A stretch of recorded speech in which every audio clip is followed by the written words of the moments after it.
And now, your daily dose of debate, breaking news, and uncensored views. This is the Michael Medved Show. And another great day in this greatest nation on God's green earth. Breaking news, not a done deal yet, but a U.S. and Iranian negotiators say they have reached an agreement.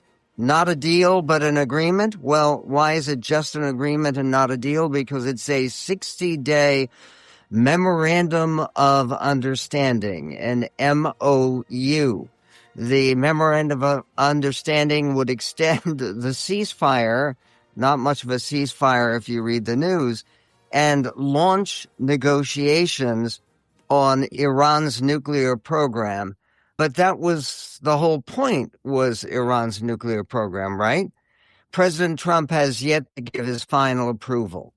So 2 U.S. officials and a regional source, this is from Axios, involved in the mediation efforts, say that Iran has also not confirmed its acceptance. So you have the prospective agreement where neither side has said, well, we're ready to agree. Why does it matter? Because the signing of the Memorandum of Understanding would be the most significant diplomatic breakthrough since the war started.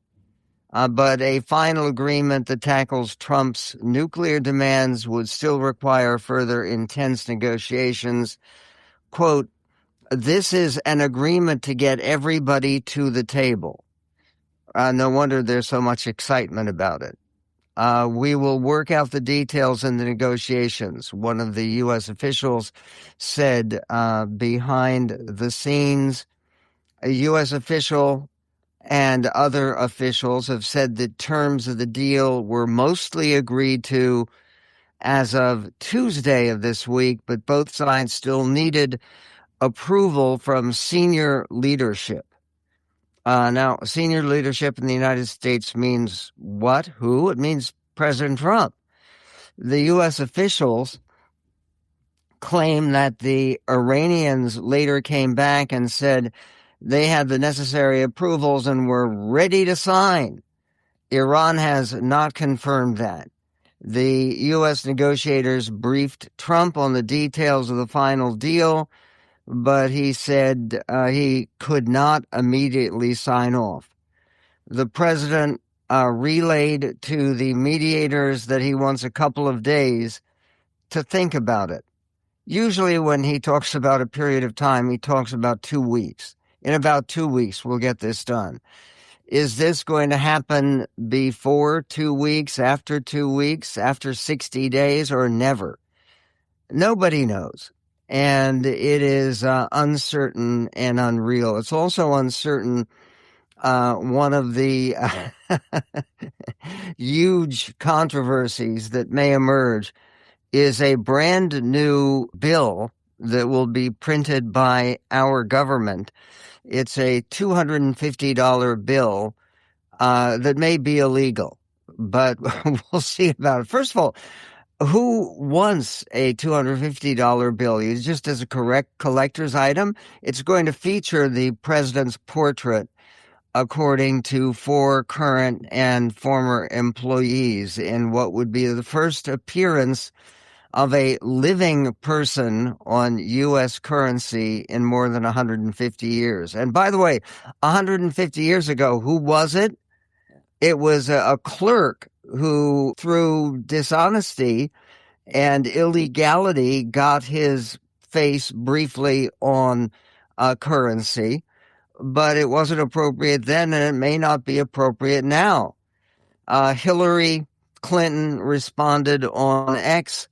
She said by the end of Trump's first term, this second term, it'll be just enough, $250, to buy 1 gallon of gas and a carton of eggs. Clinton referenced the new $250 worth of the bill.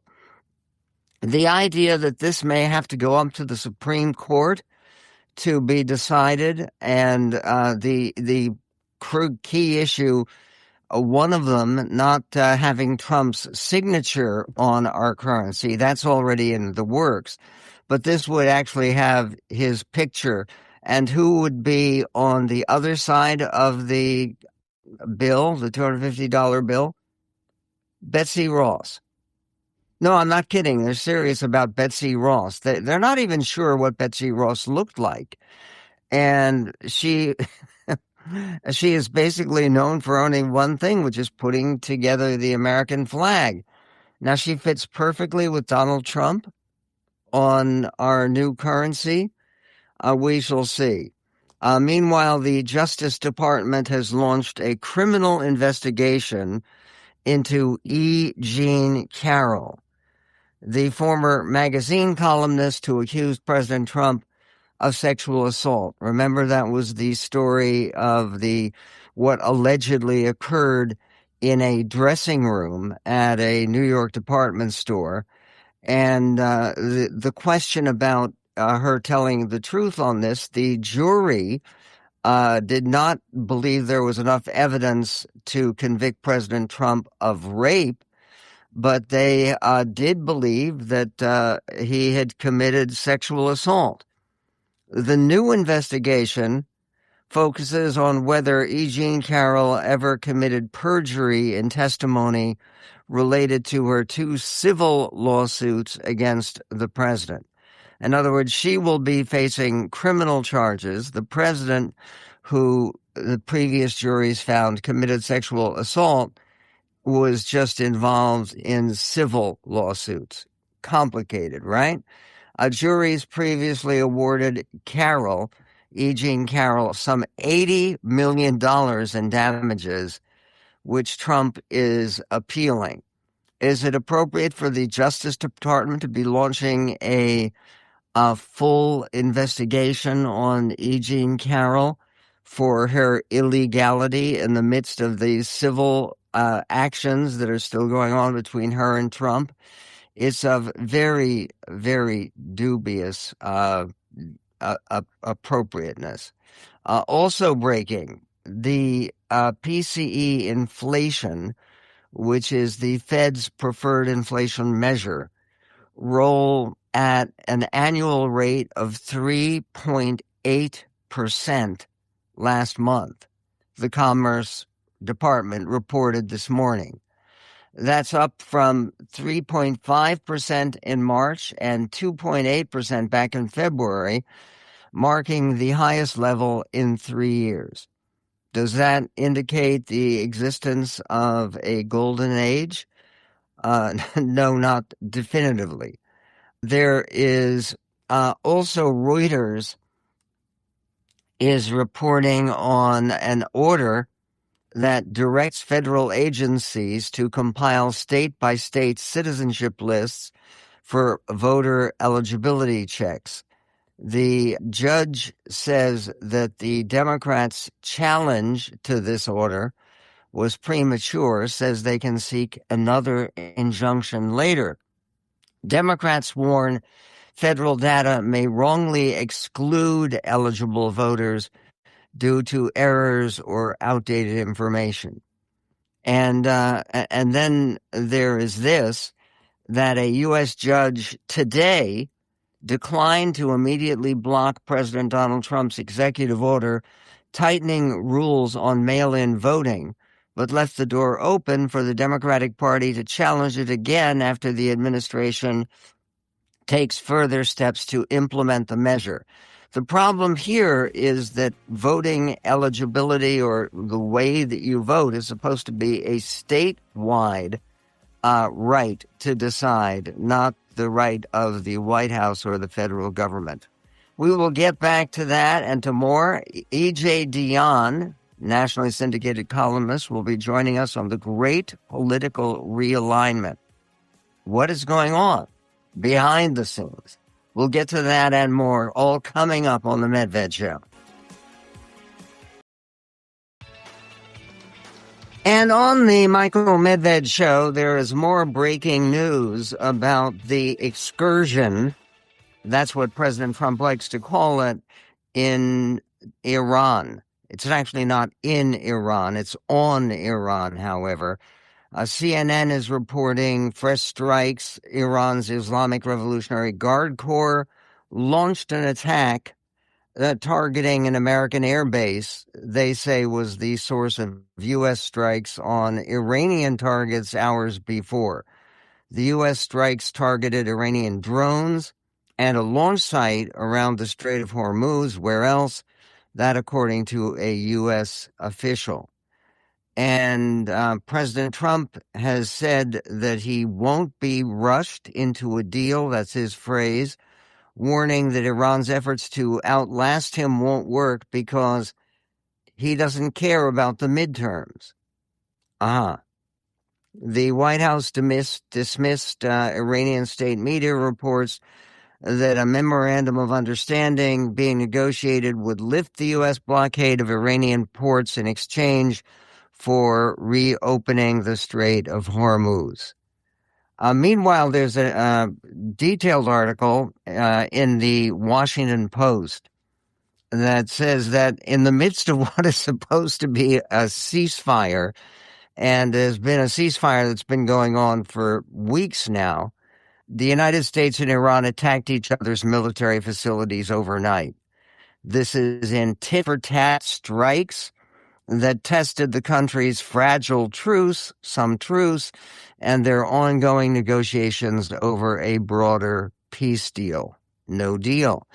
U.S. forces initially struck an Iranian launch site in Bandar Abbas on the Strait of Hormuz after shooting down 5 Iranian one-way attack drones, according to U.S. Central Command, which oversees operations in the region. U.S. military officials said that the drones posed a threat around the Strait of Hormuz and that Iran had been ready to launch a 6th attack after the first 5.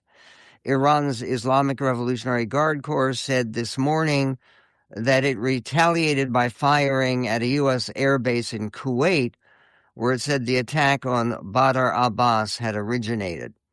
It was not immediately clear which U.S. base was targeted in Kuwait, which hosts a significant U.S. military presence, but Central Command said Thursday that Kuwaiti forces successfully intercepted an Iranian ballistic missile and condemned the action by Tehran. This egregious ceasefire violation by the Iranian regime occurred hours after Iranian forces launched 5 one-way attack drones that posed a clear threat in and near the Strait of Hormuz, military officials said in a U.S. Army statement.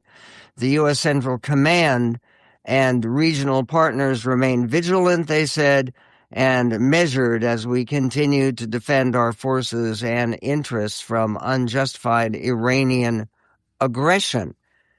Now, this is the first time that I know of that someone has claimed that Iranian aggression was the beginning of this war, because we had Operation Epic Fury, which was not a response to an attack on America beyond the ongoing death to America chants and the hostility and the killing of Americans over the course of 47 years of this misrule by this evil regime.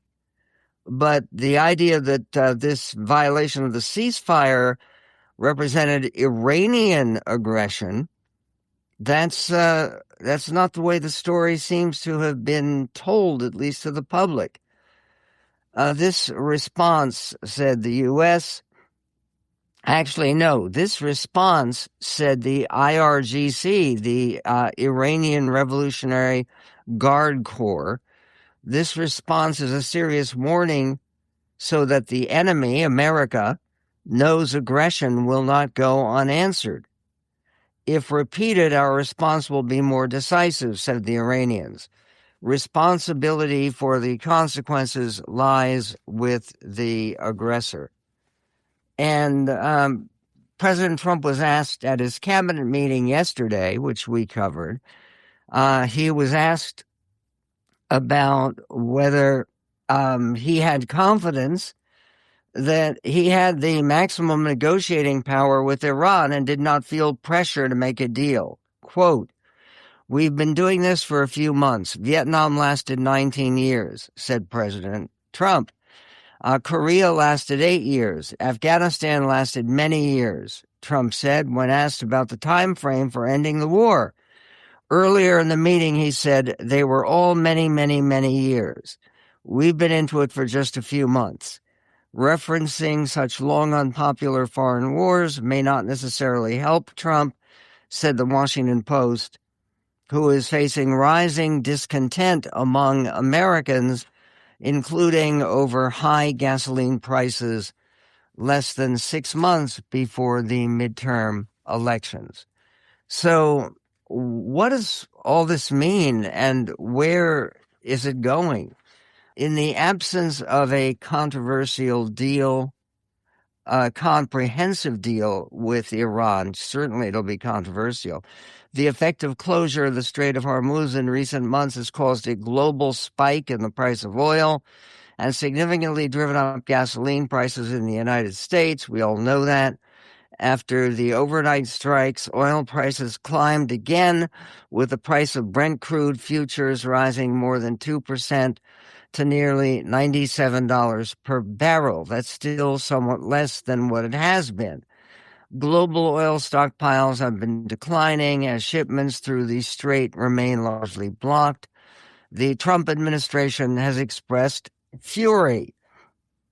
Not necessarily epic fury, but fury, it says here, at Iran's proposal to collect tolls for tankers. Tolls for tankers sounds like toys for tots, but I don't think it's related. To collect tolls for tankers passing through the strait. And this week, Trump threatened to blow up Oman. Now, why would he blow up Oman? It's a U.S. ally and a key mediator with Tehran, following reports that the Persian Gulf nation was in talks with Iran to jointly charge tolls. While calling for the strait to be reopened, Trump declared yesterday that the U.S. has so much of its own oil that we don't need the strait, we don't need anything. Trump said Iran was making a mistake by thinking they were going to outweight me because he would be under political pressure in this year's elections. I don't care about the midterms, said Trump. Maybe you do. The latest on that and more coming up.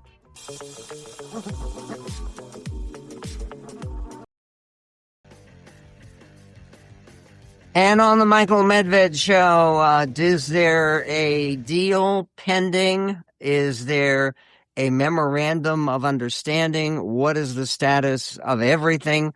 There are a lot of people who had hoped that yesterday, with a cabinet meeting being called, there would be more than just the typical procedure of a cabinet meeting, which is going around the table and everybody praising President Trump for being the greatest president we've had since Lincoln and Washington.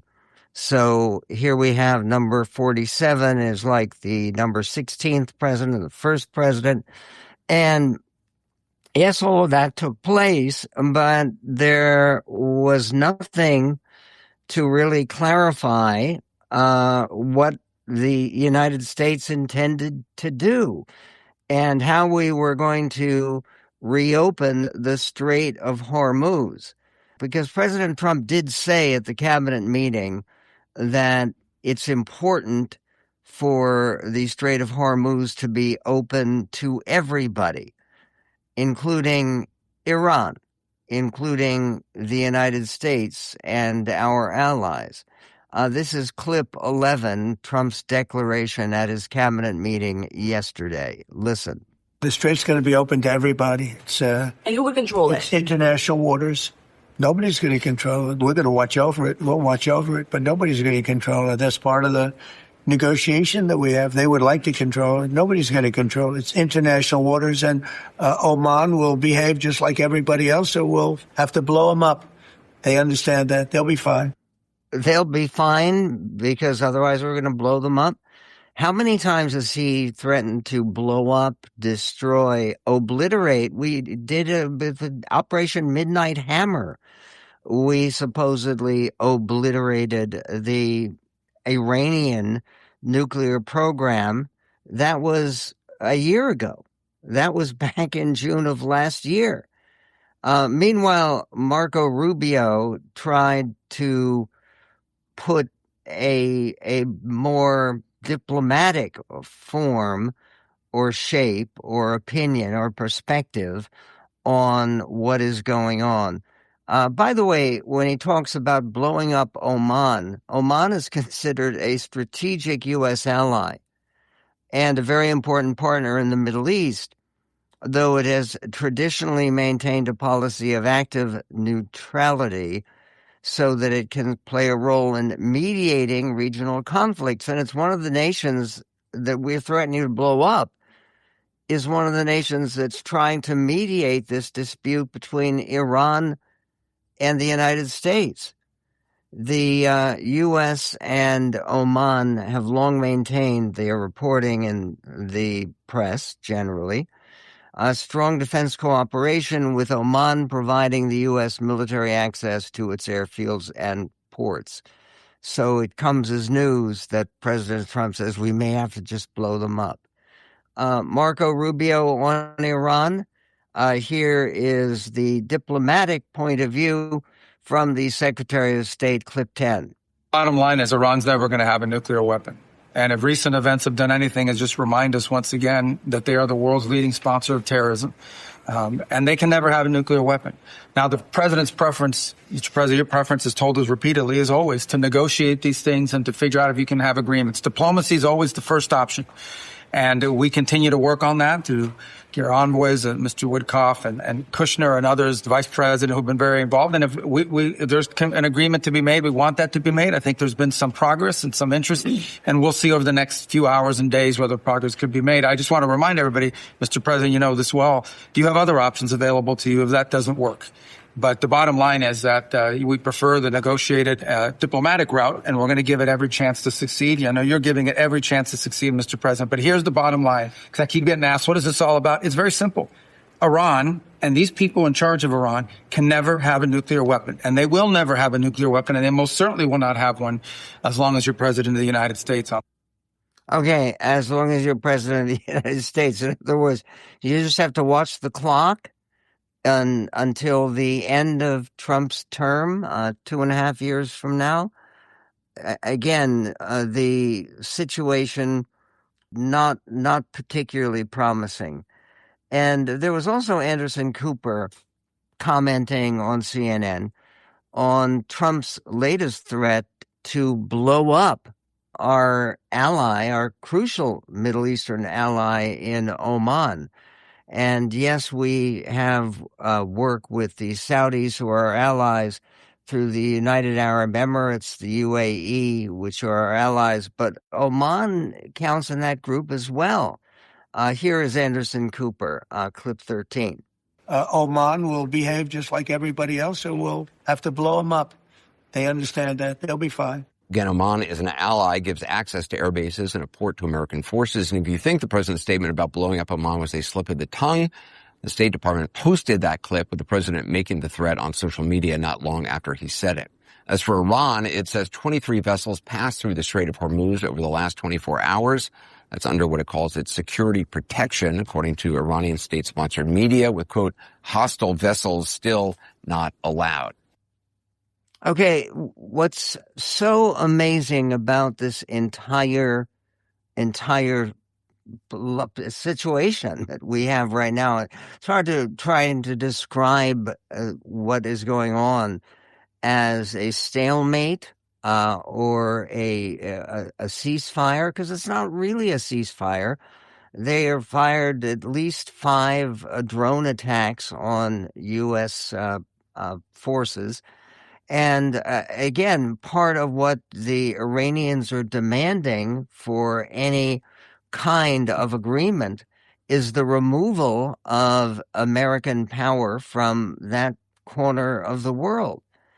And Meanwhile, President Trump at his cabinet meeting yesterday was also dealing with other crises. And one of the crises that has taken a great deal of attention, the president's attention, has to do with the reflecting pool at the Lincoln Memorial. And there's now information that the profit being made by the no-bid contractor who was supposed to be remaking that reflecting pool, that no-bid contract involves to a drain that is totally unauthorized on the public purse. But President Trump talked about at his cabinet meeting about the ongoing effort to remake that reflecting pool and using a different shade of blue, which would be American flag Betsy Ross blue. Maybe that's why they want to do Betsy Ross as the other side of the $250 currency. By the way, in fairness, the reason that they are talking about trying to issue $250 bills is not because anybody wants to particularly use that currency or because that will help the economy. It's basically because it's a way of celebrating the 250 years of independence and trying to associate President Trump with that, to put him in that category with Washington and Lincoln, where his adherents believe he belongs. There is more and economic data on Fox Business, which a little bit alarming for the Trump administration. We'll get to that and more coming up on the Medved Show.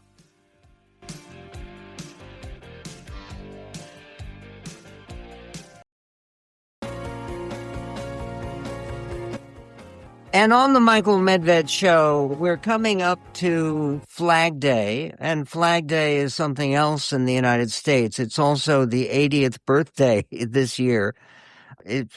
Flag Day was his birthday last year too, but it's June 14th when we celebrate President Trump reaching 80 years old. And it seems to me that as he's approaching his birthday, he is thinking more and more about his legacy. Why else would he, in the middle of trying to solve a war, trying to solve the problems of inflation, trying to solve the perception that his party is going to get wiped out in the midterm elections because people are so dissatisfied with the way things are going, why is he so obsessed with things like the big, beautiful ballroom or cleaning out the reflecting pool between the Lincoln Memorial and the Washington Monument, connecting two presidents who allegedly, according to President Trump's acolytes, have everything in common with President Trump?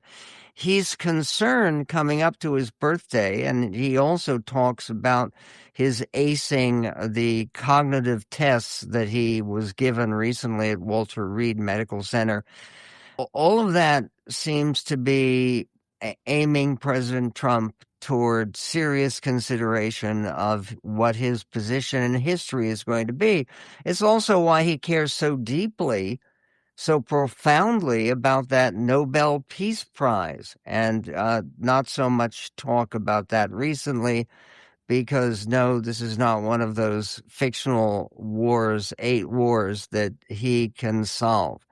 Meanwhile, he can clean out the reflecting pool between the Washington Monument and the Lincoln Memorial. And he brought it up at his cabinet meeting yesterday. Here's the President of the United States outlining some of his priorities and perspectives. This is clip 16. The memorial, if you take a look, the Lincoln Memorial, it was built, I guess, a little after the Lincoln Memorial. It's embarrassing. It was so horrible. I never saw anything like it. It was filthy dirty. It was Biden. And they spent, between the two of them, they spent hundreds of millions of dollars trying to fix this thing. Okay, why would Biden want it to be dirty?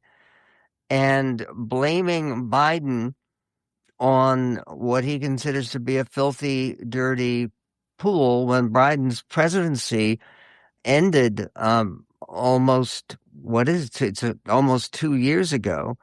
That's fairly amazing and direct. And unfortunately, Jill Biden, the former First Lady, has been keeping some of the focus on Biden and his most embarrassing moments, which he talked about appearing on ABC TV.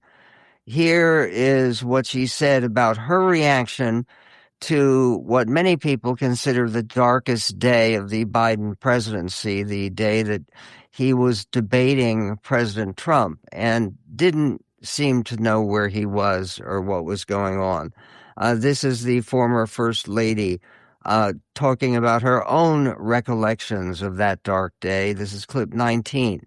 Jill Biden opening up about her husband's infamous 2024 debate performance. I was frightened because I had never, ever seen Joe like that before or since. She says she feared her then 81-year-old husband was experiencing a medical condition. I don't know what happened. I mean, as I watched it, I thought, oh my God, he's having a stroke.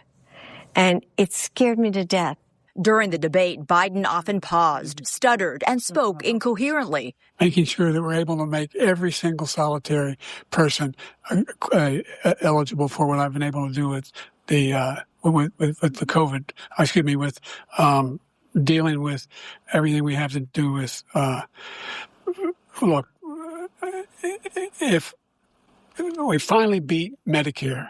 Less than a month later, he dropped out of the race. He blamed his performance on being tired from traveling before the debate. And what's interesting is a number of sources are playing a flashback, basically accusing Jill Biden of a retroactive rewriting of history, that she was not so terrified by his performance, even though it is very scary to hear the president of the United States, and he, of course, was the sitting president at that time, to hear that president of the United States struggling for coherence or comprehensiveness, anything.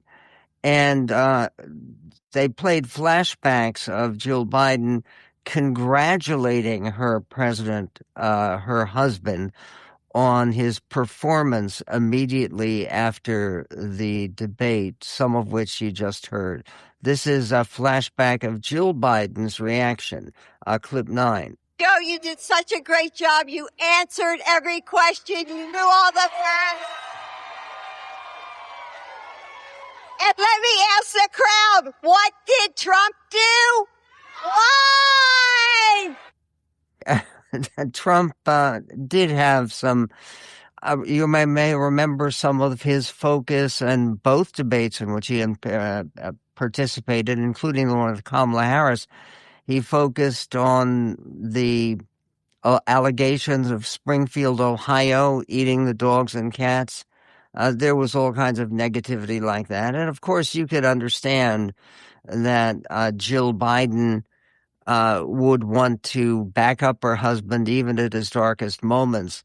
But Abby Phillip on CNN talked about Jill Biden and what her revelations now about what she says she felt privately and how different it was from her public statements, what that signifies. This is clip 15, Abby Phillip on CNN. I appreciate that we now get to see at least some version of a truth that she's putting out there, because I think, the conversation should be had about the deceptiveness I think that was behind this. Like, that's the conversation that I think ought to be had. The autopsy that the Democrats didn't delve into that, and but it should. Yeah. What kind of political system covers that up and makes it okay to lie to people about what everybody knows is true? Okay, what they're talking about, what everybody knows is true, it was about the difficulties Joe Biden was having. Though part of what had kept his administration alive and part of what led to his fateful and disastrous decision to actually run for another term when people around him knew he was struggling, that basically is something that you can understand, that she saw her role being not to be a critic or a counselor, but a cheerleader for the man she had married and apparently enjoyed a very close and successful marriage with for all those years. By the way, President Biden was not the first. Grover Cleveland, who is the only other president besides Trump to have 2 non-consecutive terms. He won the election in 1884. He lost the election in 1888 to Benjamin Harrison. Then he beat Benjamin Harrison, came back in 1892. Now, part of what happened is in the beginning of his second term, he had cancer. And he had a major surgery removing a cancerous growth on his jaw. And it was completely hidden from the public. No one knew. In fact, historians didn't even know until decades later that he had gone out on a yacht belonging to one of his close aides.